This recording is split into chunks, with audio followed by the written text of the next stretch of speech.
드디어 이제 3장이 끝이 되고 이제 마무리가 되어 갑니다. 우리가 계속해서 룻기를 보고 있는데 여러분을 룻기를 보면 볼수록 하나님의 그 사랑 때문에 여러분의 그 은혜가 깊어지는 그런 시간들이 되었으면 좋겠습니다. 저희는 앞장에서 나오미가 룻에게 타작마당으로 가서 보아스가 어디에서 잠을 자는지 보고 있다가 보아스의 그 이불 안으로 들어가라 라고 권면하는 모습을 살펴보았습니다. 사실 어느 시어머니가 며느리에게 이렇게 말을 할 수 있을까? 정말 쉽지 않은 모습을 보면서 의아하게 그 생각이 될 수 있는 부분이지만 나오미가 룻에게 한 말의 핵심은 바로 보아스가 주는 것에 만족하지 말고 보아스 자체를 너의 남편으로 얻어야 한다라는 그것이 핵심이었지요. 보아스는 자신의 밭에 이삭을 주우러 들어온 룻에게 생각할 수 없는 선대를 보였습니다. 우리가 앞쪽에서 그 모든 것들을 하나씩 살펴봤지요. 또한 룻을 향하여 한없는 축복을 빌고 있습니다. 그녀를 어쩌면 보호하고 존중하면서 최대한으로 돕기를 원했지요. 그런데 그것에서 머무를 수 없다는 것입니다. 언젠가는 보리 추수 시기가 끝난다는 것입니다. 그것으로는 영원한 참된 안식을 누릴 수 없다는 것이죠. 기업 물을 자인 보아스와 함께 있어야지. 그를 끝까지 붙잡아야 앞으로 보리를 줍지 않는, 또한 끼니를 정말 날마다 생각하는 그런 상황을 벗어날 수 있는 어쩌면 영원한 안식, 참된 안식을 경험할 수 있다라는 것입니다. 그러하기에 보아스는 룻을 향하여 하나님이 주신 언약을 근거하여 보아스에게 청혼하다라고 그렇게 지금 나오미가 지금 룻에게 이야기해 가고 있는 것이죠. 그러면서 오늘의 본문의 말씀이 등장하게 되어집니다. 오늘 본문 6절과 9절 우리가 다시 한번 읽어볼까요? 같이 한번 읽어보겠습니다. 6절에서 9절까지의 말씀입니다. 읽겠습니다. 시작. 그가 타작마당으로 내려가서 시어머니의 명령대로 다 하니라. 보아스가 먹고 마시고 마음이 즐거워 가서 곡식단 더미의 끝에 눕는지라. 룻이 가만히 가서 그의 발치 이불을 들고 거기에 누웠더라. 밤중에 그가 놀라 몸을 돌이켜 본즉 한 여인이 자기 발치에 누워 있는지라. 이르되 내가 누구냐 하니 대답하되 나는 당신의 여종 룻이오니 당신의 옷자락을 펴 당신의 여종을 덮으소서. 이는 당신이 기업을 물을 자가 됨이니이다 하니. 여러분 보세요. 룻은 지금 어머니의 그 말씀, 그 나오미의 말에 모든 말에 순종을 해가고 있습니다. 그리고 6절처럼 나오미의 모든 권면을 그대로 다 행하게 되어지지요. 잠든 보아스의 이불 발치를 들고 들어가 그 발 아래 누웠습니다. 그러던 중 보아스가 이불 속에 있는 한 여인을 보며 놀라서 묻게 되어지지요. 그 여인, 즉 룻은 이렇게 말을 합니다. 나는 당신의 여종 룻이오니 당신의 옷자락을 펴 당신의 여종을 덮으소서. 그렇게 말하고 있죠. 이것은 어쩌면 점잖은 표현 같아 보이지만 사실 따져보면 청혼을 하고 있는 모습입니다. 룻이 보아스를 향하여 늦은 밤에 타작마당에 가서 지금 보아스를 향해서 청혼을 하고 있는 모습이죠. 어쩌면 우리는 이 이야기를 보면서 때로는 어떠한 긴장감을 느끼지 못할 수도 있습니다. 왜냐하면 지금 이 상황 가운데 배경에 익숙하지 않기 때문일 수도 있어요.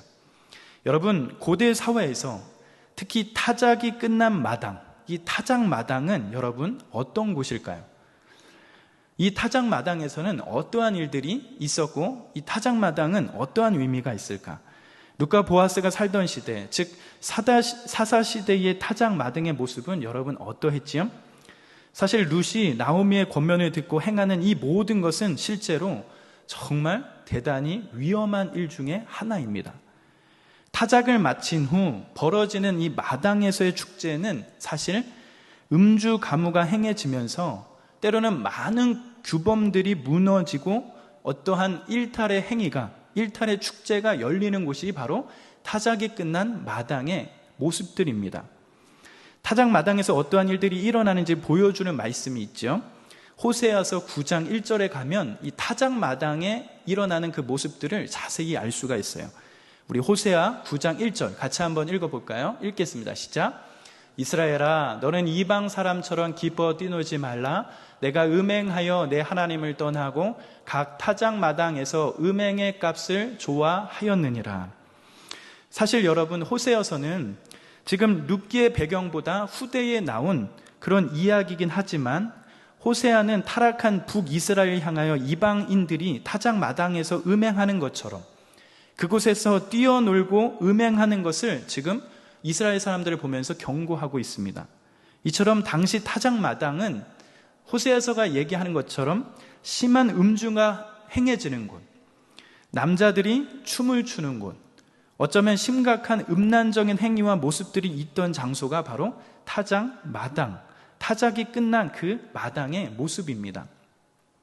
그러기에 여러분, 젊은 여인인 이 룻이 지금 타작 마당으로 간다는 것, 타작 마당에 있다라는 것은 어쩌면 그리 안전하지 못한 그 상황인 것을 알 수 있습니다. 젊은 남자들이 술에 취해 뛰어다니는 그런 무법천지 같은 장소에 지금 젊은 한 이방 여인 룻이 있는 것이에요. 그런 곳에 시어머니인 나오미의 모든 말에 순종하며 권면대로 행하고 있는 것입니다. 그런데 시어머니인 나오미는 룻을 보내는 이 타작마당의 상황을 전혀 몰랐을까요? 그렇지 않습니다. 3장 3절에서처럼 나오미는 룻에게 다른 사람들이 보이지 않도록 숨어 있으라 라고 말할 정도로 이 나오미인 이 어머니 나오미의 그 상황 가운데서도 타작마당이 어떠한 곳인지 이 나오미는 잘 알고 있었다라는 것이죠. 그럼 룻은 이렇게 보아스에게 다가갔던 이 룻은 타작마당이 이렇게 위험한 곳인지 몰랐을까요? 아니죠.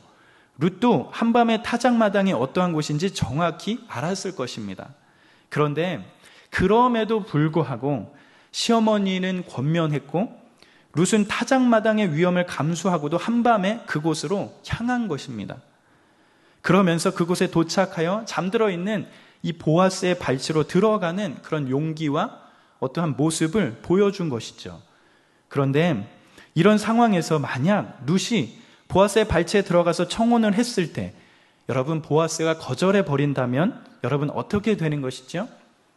아마도 룻은 이렇게 감수하면서까지 보아스에게 찾아갔는데 그러한 순간 룻이 이러한 청혼을 보아스가 거절했다면 여러분 어떻게 되는 것이죠? 아마도 룻은 심한 수치와 모욕을 경험하게 되는 것입니다. 어쩌면 지금까지 룻이 가지고 있었던 현숙한 여인이라고 하는 그러한 모습이 한순간 없어지는 그런 상황이 되는 것이죠. 모든 것을 잃어버리는 그런 상황이 되는 것입니다. 그렇다면 여러분, 룻이 이러한 위험한 일을 시키는 시어머니인 나오미 말을 왜 이토록 순종했을까? 모든 권면을 다 순종하고 다 지켰을까? 룻 역시 자신에게 가장 좋은 것이 무엇인지 정확히 알았기 때문에 그 위험을 감수하면서까지 지금 다가가고 있다는 사실이죠. 그리고 그것을 얻기 위해서 그에 상응하는 어떠한 대가가 무엇인지도 정확히 알았습니다. 여러분, 지금 룻의 상황 가운데 얻을 수 있는 가장 좋은 것은 무엇이지요? 텅 빈 자신의 삶 가운데 절대적으로 필요한 것이 여러분 무엇이지요? 바로 보아스입니다. 이것은 시어머니인 나오미도 알고 룻 자신도 알았던 것입니다. 보아스는 그들에게 선물이었지요. 그 선물을 얻기 위해 희생과 수고가 필요하다는 것을 알고 있습니다. 여러분, 룻이 보아스에게 대답하는 말을 보면 잘 알 수 있습니다. 룻이 보아스에게 어떻게 말하지요? 우리 9절 다시 한번 읽어보겠습니다. 9절 다시 한번 읽어보겠습니다. 시작. 이르되 내가 누구냐 하니 대답하되 나는 당신의 여종 룻이오니 당신의 옷자락을 펴 당신의 여종을 덮으소서. 이는 당신이 기업 물을 자가 됨이니이다 하니라. 자, 여러분, 지금 룻이 나오미를 향하여 뭐라고 하고 있죠? 당신의 옷자락을 펴 당신의 여종을 덮어달라라고 그렇게 말하고 있습니다. 사실 이것은 시어머니인 나오미가 알려준 것이 아닙니다. 룻이 스스로 준비한 청혼 멘트입니다. 이 말에는 독특한 표현 하나가 있는데 그것이 바로 옷자락입니다. 이 말은 성경 어디에도 찾아볼 수 없는 결혼과 관련해서 쓴 그런 사례입니다. 도대체 룻은 보아스를 향하여 청혼하는데 옷자락을 덮어달라라고 그렇게 표현했을까? 이유는 이전에 보아스가 자신에게 했던 축복의 표현에서 찾아볼 수가 있습니다. 여러분, 보아스가 룻을 처음 만났을 때 여러분, 보아스가 룻을 향해서 어떻게 이야기했죠? 2장 12절에 가면 이런 표현이 있습니다. 우리 2장 12절 같이 한번 읽어볼까요? 시작. 여호와께서 내가 행한 일에 보답하기를 원하며 이스라엘 하나님 여호와께서 그의 날개 아래 보호를 받으러 온 내게 온전한 상 주시기를 원하노라 하는지라. 여러분, 이 말은 보아스가 룻에게 한 칭찬과 축복의 말이었지요. 룻을 처음 보고 난 다음에 보아스가 쏟아낸 룻을 향한 축복의 메시지입니다. 즉 이스라엘 하나님 여호와께서 그의 날개로 룻을 덮어주시기를 원한다라고 말하면서 축복을 하는 것이죠. 그런데 여기 보아스의 축복의 중심이 있었던 날개라고 하는 이 단어와 또한 룻이 청혼할 때 사용한 옷자락이라는 단어가 원어로 보면 같은 단어로 사용되고 있다는 것을 우리가 눈여겨볼 수 있습니다. 즉 이 말은 무엇입니까? 이것은 무엇을 뜻하고 있는 것이죠? 즉 룻은 보아스에게 당신이 나를 처음 만나 나를 축복해 주었던 것처럼, 나를 축복해 주셨던 것처럼 이제는 당신의 옷자락, 즉 당신의 날개로 나를 덮어서 보호하여 주십시오 라고 그렇게 청혼을 하고 있는 것이죠. 여러분, 이게 무엇을 의미하는 것일까요? 이것은 무엇을 드러내는 것이죠? 여러분, 나오미가 그랬던 것처럼 룻도 결국에는 정확하게 보아스가 누구인지 알아봤다라는 것입니다. 룻 자신이 저 모압 땅에서 베들레헴 온 이유는 이스라엘 하나님 여호와의 날개 아래서 보호를 받기 위함인데, 그녀가 이곳 베들레헴에 와서 보아스를 만났을 때 그 보아스의 입에서 자신이 이곳에 온 신앙적인 이유를 확인할 수 있었습니다. 그리고 보아스의 밭에서 그가 해주는 어떠한 햇새들을 경험했지요. 또한 시어머니인 나오미마저 보아스가 룻이 찾던 너를 덮어줄 이스라엘의 하나님 여호와라고 그렇게 말해주고 있습니다.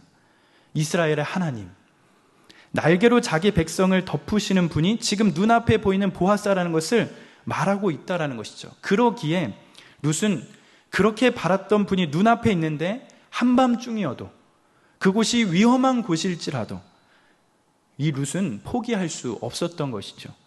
너무 소중한 것을 알았기에, 잃어버릴 수 없는 것이기에 타작마당의 그 위험을 알고도 지금 용기를 내어 희생과 수고를 감수하고도 지금 그곳을 향해 가고 있는 것입니다. 사랑하는 여러분, 어쩌면 이런 믿음의 용기, 믿음의 도전, 또한 핍박과 고난이 있더라도 신앙을 위해서 다름질하는 이런 모습이 우리 안에 많이 없어진 것은 아닌가, 그런 생각도 들게 됩니다. 어쩌면 하나님의 역사하심과 일하심을 믿는다면 우리는 어느 정도 인생의 모험적으로 되어야 하는데 우리의 삶과 신앙 가운데 그렇게 되지 않을 때가 종종 있는 것 같습니다. 때로는 너무 안전한 것을 추구하면서 어쩌면 그러한 삶에 익숙해 버리고 길들여져서 살아가는 것이 아닌가, 그런 생각도 해보게 되어죠. 그러기에 자꾸 우리의 시선이 세상을 향하고 물질적으로, 때로는 외적으로 점점 안전한 것들만 추구하게 되는 것 같기도 하여집니다. 그런데 우리의 신앙 가운데 룻의 모습처럼 절대적인 것 앞에 우리의 인생의 그 모험적인 것, 도전적인 것, 어떠한 희생과 수고가 필요할지라도 정말 그것이 진리라면, 그것이 나에게 생명이 된다면, 나에게 없어서는 안 될 것이라고 생각되는 그것이라면 어쩌면 끝까지 나의 모든 것을 감수하면서까지도 용기를 내어 도전해보는 그런 신앙의 모습도 정말 필요한 것을 보게 되어집니다. 이러한 도전이 없다면 우리는 하나님의 일하심을 볼 수 없다라는 것이죠. 지금 룻은 우리와 같지 않게 상당히 도전적으로 나아가는 모습을 보여주고 있습니다. 타작마당의 위험을 감수하면서까지, 그리고 현숙한 여인이라는 자신의 명예가 한순간 사라질 수 있는 상황 가운데 그 위험을 감수하면서까지 지금 보아스를 향하여 가고 있습니다. 그런 상황 가운데 여러분, 보아스가 그렇다면 어떻게 대답해 가지요? 우리 3장 10절과 11절 같이 한번 읽어보도록 하겠습니다. 3장 10절과 11절입니다. 읽겠습니다. 시작. 그가 이르되 내 딸아, 여호와께서 내게 복 주시기를 원하노라. 내가 가난하건 부하건 젊은 자를 따르지 아니하였으니 내가 베푼 인애가 처음보다 나중이 더하도다. 그리고 이제 내 딸아 두려워하지 말라. 내가 내 말대로 내게 다 행하리라. 내가 현숙한 여인인 줄 나의 성읍 백성이 다 아느니라. 여러분, 보아스가 룻의 말을 듣고 룻의 뜻대로 다 행하겠다고 그렇게 말하고 있습니다. 보아스는 룻의 마음을 받기로 결정했지요. 룻의 청혼이 단순하게 룻 자신의 행복을 위한 것이 아니라 여전히 죽은 남편과 시어머니를 위한 헤세드에서 나왔다는 것을 알았기에 보아스는 룻에게 감격하면서 그의 청혼을 받아들이게 되어집니다. 이제 룻과 나오미의 인생에 보아스라는 어쩌면 든든한 후원자를 만나게 되어지는 것이죠. 그런데 중요한 것은 이제부터입니다. 갑자기 반전이 일어나게 되어져요. 11절 뒤에 나오는 12절 말씀이 그러합니다. 우리 12절 같이 한번 읽어볼까요? 시작. 참으로 나는 기업물을 자이나 기업물을 자로서 나보다 더 가까운 사람이 있으니. 여러분, 지금 뭐라고 지금 말하고 있는 것이죠? 룻의 그 청혼을 듣고 다 행하겠다라고 말하는 그 보아스가 다시금 첨가하면서 룻에게 다시금 이야기하고 있는데 지금 뭐라고 하고 있죠? 갑자기 반전이 일어나게 되면서 바로 다른 기업 물을 자가 있어서 그가 기업 물을 권리를 주장하면 나는 기업을 이을 수 없다라고 그렇게 지금 말하고 있습니다. 어쩌면 너무 갑작스러운 일이지요. 어쩌면 룻의 모든 희생과 수고가 한순간에 다 날아가는 그런 상황이 되고 있습니다. 사랑하는 여러분, 우리는 이미 룻의 결론을 다 알고 있지요. 어떤 결론을 알고 있죠? 이 보아스와 룻이 만나서 결혼하게 된다라고 하는 그 결론을 알고 있기 때문에 이런 대목에서 긴장감을 느낄 수가 없습니다. 어쩌면 3장에서 드러나는 이 걸림돌에 대해서 크게 관심이 없을 수도 있어요. 그런데 여러분, 지금 현재 3장을 통과하고 있는 상황 가운데 여러분들이 룻과 나오미의 입장에 된다면 여러분 한번 생각을 해보시면 좋을 것 같습니다. 그렇다면 보아스가 이렇게 내뱉는 말이 어쩌면 정말 쉽게 다가오지는 않을 것이에요. 여러분, 룻은 어떻게 했죠? 룻 자신이 정말 큰 위험을 무릅쓰고 타작마당으로 들어갔습니다. 그 캄캄한 밤에 수많은 남자들이 음주 가물을 즐기고 성적으로 정말 심하게 놀고 있는 그 한가운데 어쩌면 용기를 내어 달려갔는데 지금 보아스를 만나서 모든 것이 다 해결될 줄 알았는데 또한 참된 안식이 그에게 있을 줄 알았는데 지금 보아스가 뭐라고 이야기하고 있는 것이죠? 기업물을 자로서 나보다 더 가까운 사람이 있다라고 말하고 있는 것이에요. 어쩌면 청천벽력과도 같은 그런 말을 듣고 있는 것이죠. 모든 것이 물거품으로 돌아갈 그런 상황이 된 것입니다. 이제까지 믿음으로 결단하고 선택하고 움직인 그 모든 것이 날아가 버리는 그런 상황에 놓여져 있지요. 사랑하는 여러분, 우리는 어쩌면 이러한 천천벽력과 같은 일들을 신앙생활에서 자주 많이 경험할 때가 있습니다. 하나님께서 우리로 하여금 가장 좋을 것을 주실 수 있는 분임에도 불구하고 때로는 그것을 유보하시는 것처럼 때로는 우리의 생각과 판단을 벗어나는 그런 경험을 하기도 만드십니다. 분명 하나님의 뜻을 구하며 기도하고 있는데 기도하는 중에 하나님께서 반드시 이를 이루시겠다라고 하는 그런 확신도 주셨는데 근데 막상 지나가 보면 그 문제가, 그 일들이 해결되지 않을 때가 있다라는 것이에요. 내 생각과 다르게 하나님의 도움의 손길이 임하지 않을 때가 종종 있습니다. 언젠가는 정말 우리 하나님께서 여전히 가만히 계시는구나 그런 생각이 들 때고 있죠. 여전히 답답합니다. 문제가 풀리지 않습니다. 하나님의 일하심을 기다리는 것이 정말 쉬운 일이 아닌 것이죠. 그런데 어쩌면 우리의 삶은 이런 기다림의 영속이라 생각이 들어요. 지금 그렇게 믿고 있던 보아스 앞에서 이 룻의 모습도 그런 모습으로 있는 것입니다. 그렇다면 여러분, 이러한 기다림 속에 여러분, 우리는 무엇을 배워야 할까요? 이러한 과정 가운데 우리가 배울 수 있는 것은 무엇일까요? 결국에는 이 기다림 속에서 우리는 인생의 주인이 내가 아니라 하나님 아버지이심을 기억하며 확신해야 하는 것입니다. 이런 상황 가운데서도, 아무 것이 일어나지 않는 그런 상황 가운데서도 우리 하나님은 나의 아버지가 되신다 라는 그런 확인이 필요한 것이죠.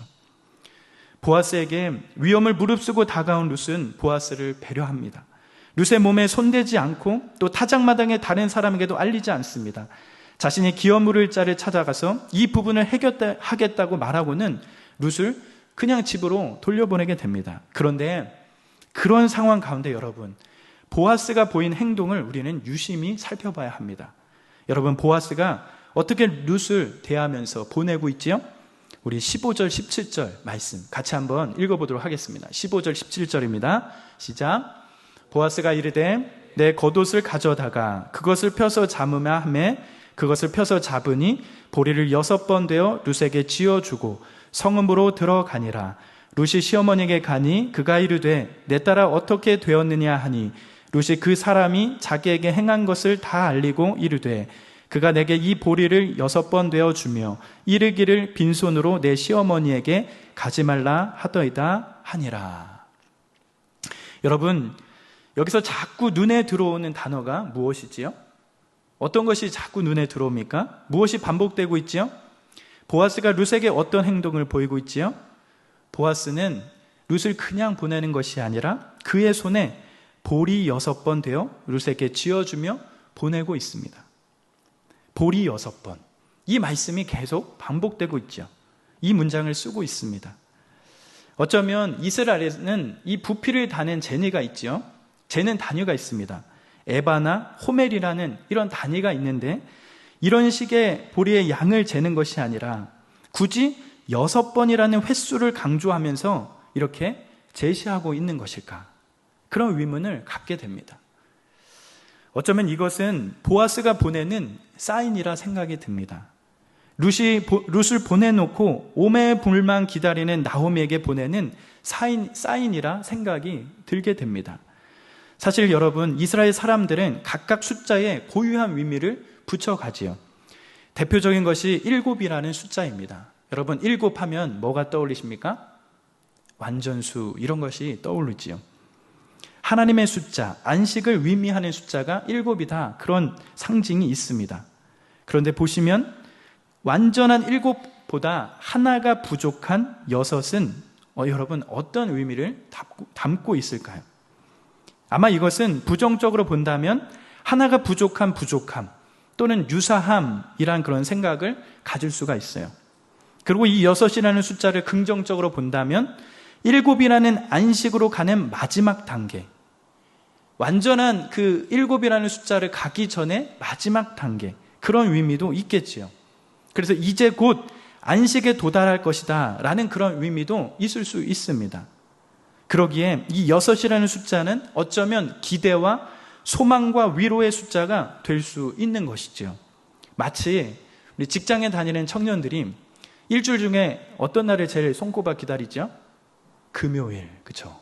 금요일 오후를 기다리는 것처럼 여전히 힘들지만 상사의 짓궂은 어떠한 일들이 많이 쏟아지고 있지만 곧 다가올 그 주말, 그 금요일 오후, 마치 그런 것처럼 내일에 있을 안식에 대한 기대로 오늘을 살 수 있는 그런 힘이 될 수 있는 그런 숫자가 바로 6일 겁니다.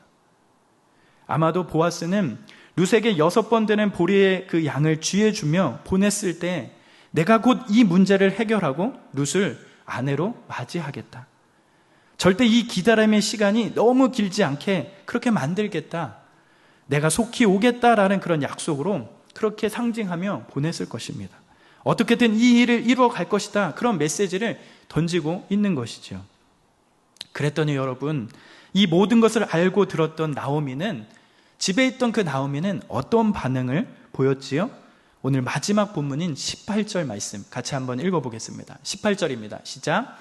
이에 시어머니가 이르되 내 딸아 이 사건이 어떻게 될지 알기까지 앉아 있으라. 그 사람이 오늘 이 일을 성취하기 전에는 쉬지 아니하리라. 여러분, 나오미는 이 모든 구체적인 내용들을 룻을 통해 다 들었습니다. 뿐만 아니라 룻의 손 가운데 어떠한 것이 있었죠? 보아스가 보내준 6번 되어준 보리가 담겨 있습니다. 나오미는 오히려 불안해하는 그 룻을 위로하고 격려하면서 지금 말하고 있는 것이죠. 그가 어떻게 하는지 보자. 그 사람이 이 일을 성취하기 전에는 결코 쉬지 않을 것이다. 지금 이렇게 말하면서 룻을 격려하고 있다라는 사실입니다. 사랑하는 여러분, 우리가 이 말씀을 보면서 무엇을 도전받고 느끼게 되어집니까? 여러분, 보아스가 준 메시지를 받은 이 나오미의 고백을 통하여 여러분, 우리는 어떤 도전을 받게 되지요? 이 이야기를 통하여 우리는 무엇을 경험하게 됩니까? 여러분, 우리의 삶 가운데 우리는 여전히 풀리지 않은 문제들이 있습니다. 그리고 여전히 기도하고 믿음으로 도전해 보지만 우리의 생각과 마음과 다르게 우리에게 주어진 삶과 환경이 쉽게 달라지지 않을 때도 있습니다. 어느 순간에는 하나님의 응답이 너무 더딘 것 같은 그런 경험도 하게 되지요. 때로는 하나님이 계신지 좀처럼 움직이지 않는 무정해 보이는 그 하나님을 경험하기도 합니다. 그러나 중요한 것은 우리 주님께서, 우리 하나님께서 우리에게 참된 안식을 맛보게 하실 때까지 여러분, 그 하나님은 어떻게 하실까요? 결코 쉬지 않으신다는 그 사실을 보고 있습니다. 어쩌면 지금 6째 날과 같은 거의 다 와 있는 순간일 수도 있습니다.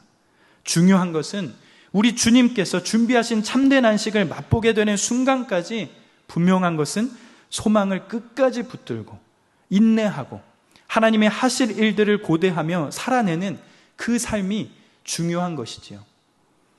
단순히 우리가 주님을 믿어 갈 때만 믿음을 사용하여 주님을 믿는 것이 아니라 여전히 지금도 때로는 안개와 같은 이 인생을 살아가는 지금 이 순간도 때로는 아무것도 일어나지 않을 것 같은 지금의 현실 가운데서도 때로는 나 혼자 있는 것 같고 모든 짐을 나 혼자 감당하는 이 순간에도 우리는 주님께 믿음을 드려가며 여전히 나와 함께 하시는, 또 나와 함께 그렇게 동행하시며 일하고 계시는 그 하나님을 의지하며 가는 것, 그것이 중요한 일임을 이 말씀을 통해서 도전받게 되어지는 것입니다. 그 사람이 오늘 이 일을 성취하기 전에는 쉬지 아니하리라. 그가 여전히 쉬지 아니한다. 모든 것을 다 걸고 희생을 다 감수하며 위험한 상황 가운데 뛰어들었던 룻과 나오미, 보아스만큼은 포기할 수 없고 그가 우리 구속자, 우리의 영원한 안식처라고 생각하고 모든 것을 다 걸었던 그 순간, 뜻대로 되지 않았던 절망적인 결과가 돌아왔을 때에도 결국 이 모든 일을 완성케 하실 것이라는 그 믿음을 가지고 지금 그렇게 걸어가고 있습니다. 이것이 어쩌면 우리가 주님을 바라보는 우리의 고백이요 삶이 되어야 할 줄 믿습니다. 아무것도 없을지라도, 아무것도 일어나지 않을지라도, 나의 생각과 소원대로 일이 진행되지 않더라도 그럼에도 불구하고 여전히 일하시는 그분이 있다라는 사실을 기억하며 살아가는 것, 그것이 어쩌면 우리의 삶이요 고백이 되어야 될 줄 믿습니다. 사랑하는 여러분, 오늘 이 말씀의 귀한 교훈이 우리의 말씀이 되길 간절히 기도합니다. 소망 없는 삶 가운데 찾아오신 그 주님의 위로가 우리의 삶 깊이 자리 잡고 그 주님을 믿는 그 믿음을 흔들림 없이 붙들고 가는 것, 그것이 어쩌면 오늘 우리에게 던져주시는 귀한 메시지인 줄 믿습니다. 여러분, 하나님은 사랑이십니다. 믿으십니까? 믿으십니까? 하나님은 사랑이세요. 하나님은 우리와 늘 함께 하십니다. 어느 순간에도 우리를 떠나지 아니하시며 그 보이지 않는 손이 우리와 함께 하십니다. 지금은 당장 우리의 삶 가운데 어떠한 일이 일어나지 않을지라도 정말 이러한 믿음 가지고 각자에게 맡겨주신 그 삶을, 그 하루를 부단히 주님과 동행하며 귀하게 걸어가시는 저와 우리 복된 형제 자매들의 삶이 되시길 간절히 기도하며 축복합니다. 어떤 일이 있더라도 믿음 포기하지 아니하고 지금도 그분이 일하신다, 그러한 믿음을 가지고 날마다 살아내시는 그런 복된 삶이 저와 우리 형제 자매들의 삶이 되시길 간절히 기도하며 축복합니다.